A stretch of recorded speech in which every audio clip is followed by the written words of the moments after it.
అర్థమైంది. ఓకే. ఇంకొక కాల్ నేను తీసుకుంటున్నానండి. ఓకే. మరొక కాల్ చేశారు. లాస్ట్ కాల్కి నేను కాల్ చేస్తున్నాను. ఎందుకంటే అన్ని కాల్స్ ఒకేసారి తీసుకోలేకపోతున్నాం కాబట్టి లాస్ట్ కాలర్కి కాల్ చేస్తున్నాను. ఓకే. మీరు వెళ్ళట్లేదు. ఓకే. మీరు ఎవరైనా కాల్ చేస్తే నేను మళ్ళీ తీసుకుంటాను. ఓకే. చెప్పండి సదానంద్ గారు. ఓకే సార్, నేను అదే చెప్తున్నాను సార్. ఇప్పుడు అందరు ట్రాన్స్జెండర్స్ చెడ్డవాళ్ళని అనట్లేదు, కానీ ఇప్పుడు వీళ్ళు ఎలా మాట్లాడారు, ఇప్పుడు ప్రేమలీల గారు మాట్లాడిన మాటలే మీరు విన్నారు కదా. మీరు ఒక మాట కాల్ చేశారండి, ఒక్క నిమిషం. అంటే చాలా మంది మీకు సపోర్ట్గా కూడా కాల్ చేస్తున్నారు. ఓకే, కాల్ చేశారు. హలో, చెప్పండి. హలో, మీరు బిగ్ టీవీ లైవ్లో మాట్లాడుతున్నారు, మాట్లాడండి. హలో, మాట్లాడుతున్నారు కదా. అవును. ఇప్పుడు వాళ్ళు ఎవరు కుర్చీల బండి పట్టుకుంటే ఎవరు ఉంటారు మన దగ్గర, ఎవరు సహకరిస్తారు అంటున్నారు కదా. ఇంక వేరే ఐటమ్ లేవా? ఇప్పుడు కష్టం చేయడానికి ఎన్ని రకాల కష్టాలు, టెక్నికల్ వర్క్, లేబర్ వర్క్, ఎన్ని వర్క్లు చేసుకుంటే వాళ్ళు. అదే ఎవరు పనులు ఇవ్వట్లేదు అని కదా వాళ్ళు అంటున్నారు. మేము ఏదైనా షాప్ పెట్టుకుంటే మా దగ్గర కొనుక్కోరు, పోనీ మమ్మల్ని పనిలోకి తీసుకోరు అని. అదిగో ప్రేమలీల కూడా వచ్చారు. ప్రేమలీలకి ఒక ఎక్స్పీరియన్స్ ఉందంట. మీ పేరేంటండి? ప్రేమలీల గారు, ఒక్క నిమిషం. ప్రేమలీల గారు, ఒక్క నిమిషం. ప్రేమలీలకి ఒక ఎక్స్పీరియన్స్ ఉందంట. వినండి సార్, వినండి. ఇప్పుడు ఇందాక మీరు అడిగినట్టు అంటే పని చేస్తాము అంటే కొంతమంది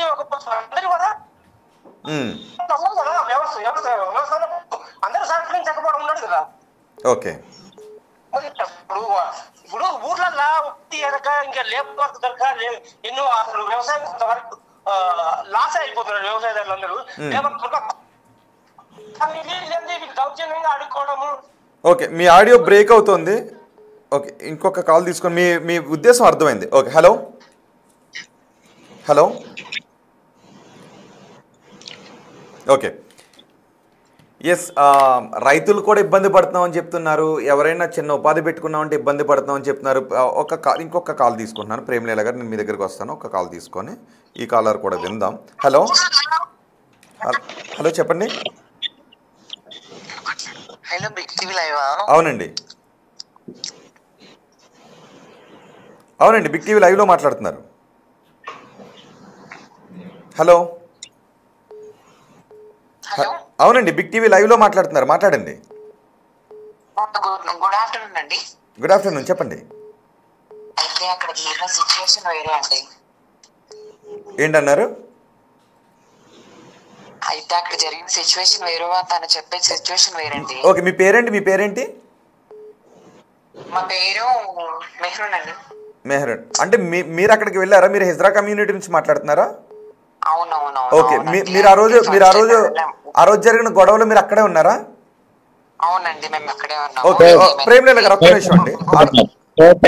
థర్డ్ టైం ఫస్ట్ వచ్చిన వాళ్ళు కాదు, ఫస్ట్ ఇద్దరు వచ్చిన వాళ్ళు కాదు, దాని తర్వాత ఇద్దరు వచ్చిన వాళ్ళు కాదు, దాని తర్వాత మాట్లాడండి. ఓకే, ఒక్క నిమిషం సదానంద్ గారు, ఒక్క నిమిషం. ఆ రోజు గొడవ జరిగిన అప్పుడు ఉన్నటువంటి వ్యక్తి అంట ఆమె. ఓకే, మాట్లాడండి, ఏం జరిగింది? హలో, అయితే అక్కడ గుమ్మడికాయ కొట్టుకుంటే మేము వెళ్ళాము. వెళ్తే ఇలా పూజ చేసుకున్నారు కదా, ఎంతో ఇవ్వండి అంటే ఆయన మొన్న రావడమే ఒక అమ్మాయి దుర్గభవాని మాలేసుకుంది. ఆ అమ్మాయిని వర్క్ చేసుకుని బ్రతుకు, నువ్వు మా ఇంటి దగ్గరకు రావద్దు, అంత అర్హత నీకు లేదని చెప్పి చాలా వరిష్గా మాట్లాడాడు. అలా మాట్లాడితే ఆమె ఏమన్నది, అలా ఎందుకండి ప్రేమతో ఎంతో ఇవ్వని చెప్పి ఆమెకి చాలా రిక్వెస్ట్ చేస్తున్నాం మేము. కానీ మీరు ₹1,00,000 అడిగారంట, నిజమేనా? లేదు, పచ్చి అబద్ధం అండి. పచ్చి అబద్ధం. మా ఊరికి మా కులం దేవత చెప్తాను, ₹1,00,000 అసలు డిమాండ్ చేయలేదు మేము. 15 మంది వచ్చారని చెప్తారు, 15 మంది కూడా రాక 8 మెంబర్స్ ఫస్ట్ మేము ఇద్దరం వెళ్ళాక 8 మెంబర్స్ వచ్చారు. ఓన్లీ 8 మెంబర్స్ ఉన్నారు. మంచిగా అడిగాము, మానేసుకున్నామని చాలా బరెస్ట్ గా తిడతాను. ఆమె మాట అనిన తర్వాత తిట్టాను, మీరు అది మర్చిపోకండి. చాలా రిక్వెస్ట్ చేస్తున్నాం. ఏ మాట? ఒక్క నిమిషం, సదానంద్ గారు ఏ మాట అన్నారు వాళ్ళు? ఇప్పుడు వాళ్ళు మా ఫ్యామిలీని, నేను గుమ్మడికాయ కొట్టానన్నారు కదా సార్, నా ఇంటి గేట్ ముందు గుమ్మడికాయ కొట్టలేదు. మీరు అది పాయింట్ నోట్ చేసుకోండి. గుమ్మడికాయ కాదు, ఎటువంటి ఏమీ లేవు, ఉట్టి పక్కింటికి 4 మందార మా బంతి పూలు గేట్కి గుచ్చి ఉంటాయి. సదానందం గారు మాట్లాడుతున్నారు. గేట్కి గుచ్చి ఉంటాయి. ఇటుపక్క ఇంటికి 2 దండలు ఉంటాయి అంతే. ఇక్కడ నేను గుమ్మడికాయ కొట్టలేదు. First point. సెకండ్ పాయింట్, నేను ఆమెని ఫస్ట్ వాళ్ళని తిట్టలేదు. వాళ్ళు వచ్చి నన్ను అడిగిన తర్వాత నేను చెప్పాను సిచ్యువేషన్. అమ్మ నా అమ్మ అనే మాట్లాడాను. కావాలంటే లాస్ట్ వీడియోలో కూడా చూడండి, అమ్మ అనే అంటున్నాను. దాని తర్వాత మీరు ఒక పాయింట్ ఏంటంటే, నేను గృహప్రవేశం చేయలేదమ్మా, నేను మా అమ్మది గారు చనిపోయారు, సంవత్సరికంలో ఉన్నాను, నేను గృహప్రవేశం చేయకూడదు, సో నేను ఉట్టి పాలు పొంగించుకోవడానికి వచ్చాను, మా చుట్టాలు కూడా ఎవరిని పిలవలేదు, నేను భార్య పిల్లలమే వచ్చాము, నన్ను ఇబ్బంది పెట్టకండి, మీరు ఇబ్బంది పడకండి అంటే. ఇంకో మాట కూడా చెప్పండి, నాకు నైట్ అమ్మ వచ్చింది, నాకు ఆల్రెడీ చాలా ఇబ్బందుల్లో ఉన్నాను, ప్లీజ్ నన్ను ఇబ్బంది పెట్టకండి అని చెప్పానా లేదా? ఓకే, మీ పేరేంటన్నారు? ఒకసారి ఫోన్ లైన్లో ఉన్నారుగా, మీ పేరేంటన్నారు? హలో హలో అండి, మీ పేరేంటన్నారు? నా పేరు జాను. వినపడలేదండి, మళ్ళీ చెప్తారా?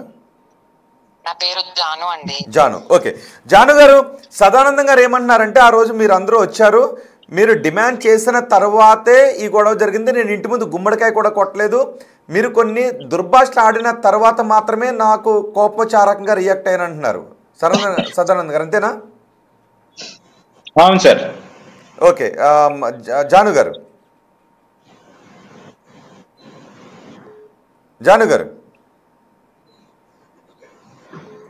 ఓకే ఓకే ఓకే జాను గారు, ఒక నిమిషం, ఒకరు కామెంట్ చేశారు, రెడ్డి సాయి కార్తిక్, నేను లైవ్లో ఒక వీడియో పెడతాను, ఎలా బెదిరిస్తారో చూస్తావా, అప్పుడు అర్థమవుతుంది అని అన్నారు. ఓకే, రెడ్డి కార్తిక్ గారు, మీరు ఒక వీడియో పెడుతున్నారు కదా, పెట్టండి ఒకసారి. వాట్సాప్ నెంబర్ ఏది ఉంది హర్ష, ఒక వాట్సాప్ నెంబర్ ఇవ్వండి.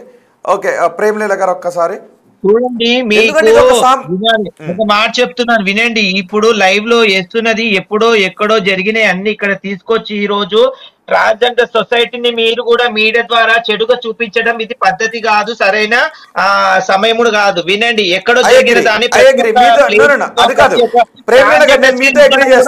చాలా మిస్టేక్ అండి. వినండి, ఒక మాట చెప్తున్నా వినండి. ఆయన కార్తిక్ రెడ్డి ఎక్కడో జరిగిన దాన్ని తీసుకొచ్చి ఇక్కడ చెప్తున్నప్పుడు మీరు లైవ్ లో వేసి అందరు ట్రాన్స్జెండర్స్ కి ఎలా మీరు నేను మీ మనోభావాలని దెబ్బతినే ప్రయత్నం చేయను.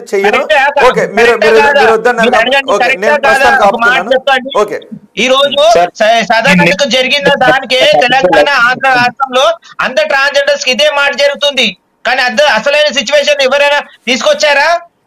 మళ్ళా మీరు కూడా మీడియా నుండి ఆయనకు జరిగింది ఏదో కార్తిక్ రెడ్డి చెప్పిన వెంటనే ఇక్కడ లైవ్ లో టెలికాస్ట్ చేస్తామని అంటున్నారు. ఇది ఎంతవరకు సమంజసము? ఇంతవరకు మీరు కూడా చిన్న చూపు చూస్తున్నట్టు లేదా? ఓకే, ప్రేమలీల గారు, సారీ, నాకు కూడా ఫ్రెండ్స్ ఉన్నారు, నేను చిన్న చూపు చూడలేదు. నేను ఒక విషయం చెప్తా, ఇది ఒక సామాజిక అంశం, సామాజిక సమస్య, అందుకే నేను ఉండొచ్చు, కానీ మమ్మల్ని కూడా అదే వాల్యూగా మీరు చూడాలి కదండి. మంచి ఫ్రెండ్స్ ఉన్నారు, మంచి వాళ్ళు ఉన్నారు. ఓకే, నాకు తెలిసిన వాళ్ళు మంచి వాళ్ళు ఉన్నారు, నేను అది కాదు అంటుంటా. సదానంద గారు, ఒక్క నిమిషం. ఓకే, ఇక్కడ ఆ వీడియో ప్లే చేస్తే మీ మనోభావాలు దెబ్బతింటాయంటే నేను ఆ వీడియో ప్లే చేయడం లేదు. ఓకే, నేను ఆ వీడియోని తీసుకోవడం లేదు. ఓకే, ఎందుకంటే నేను మిమ్మల్ని గౌరవిస్తాను. ఎందుకు అంటే రెండు జరుగుతున్నాయి. ఒక్క నిమిషం అండి సదానంద గారు, ఒక్క నిమిషం. నాకు ట్రాన్స్జెండర్ పైన అపారమైన గౌరవం ఉంది, అపారమైన ప్రేమాభిమానాలు ఉన్నాయి. వాళ్ళు భారతదేశంలో ఉన్న నా సోదరిమణులతో సమానం. వాళ్ళ మీద నాకు ఎటువంటి వివక్ష లేదు, బిగ్ టీవీకి కానీ మాకు ఎటువంటి వివక్ష లేదు. కానీ ఒక్కటి నిజమేంటి అంటే, ట్రాన్స్జెండర్స్ పైన సమాజంలో వివక్ష ఉంది అనేది మాత్రం నిజం.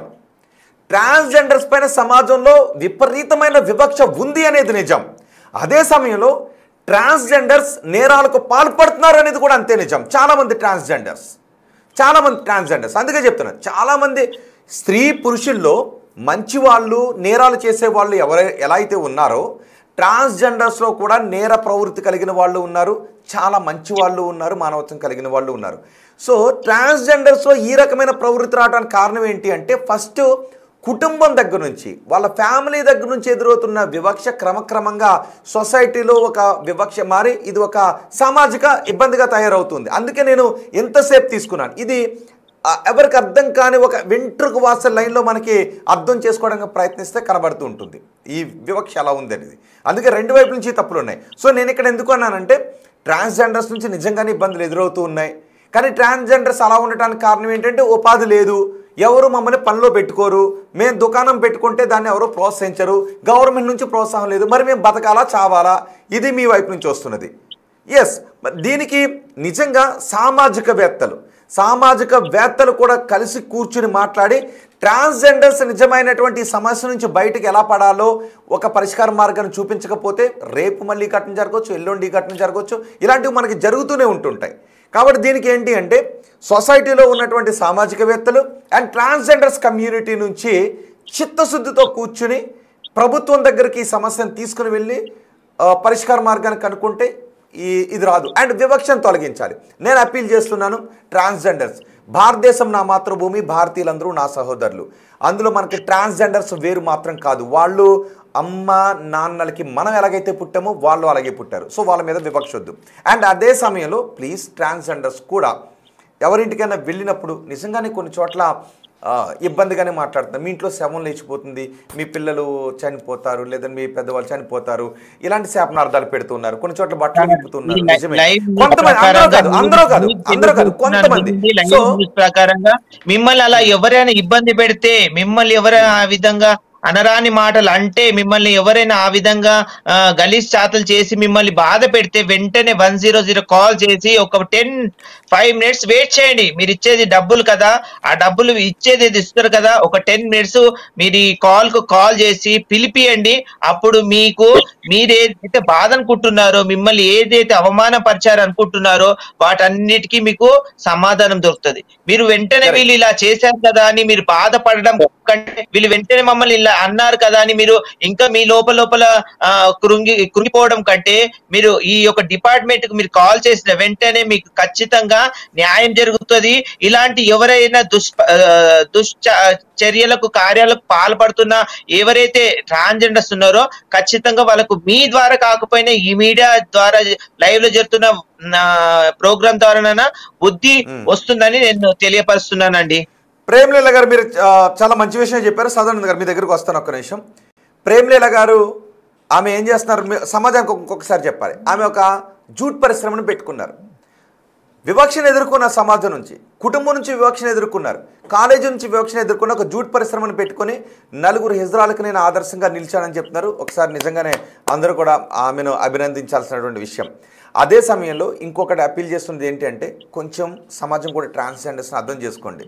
డబ్బులు అడగడం, ఎక్స్ట్రాక్షన్ చేయడం ఇవన్నీ తప్పే, లక్షలు అడగడం కూడా తప్పే. కానీ అక్కడికి వచ్చినప్పుడు మీకున్న పేషెన్సీ కంటే ఇంకొంచెం పేషెన్సీగా వ్యవహరించండి వాళ్ళ విషయంలో. ఎందుకంటే ఆల్రెడీ కొంత సమాజంలో ఒక్క నిమిషం సదరన్ గారు, మీ గురించి కాదు, let me complete please. So వాళ్ళు మీ దగ్గరకు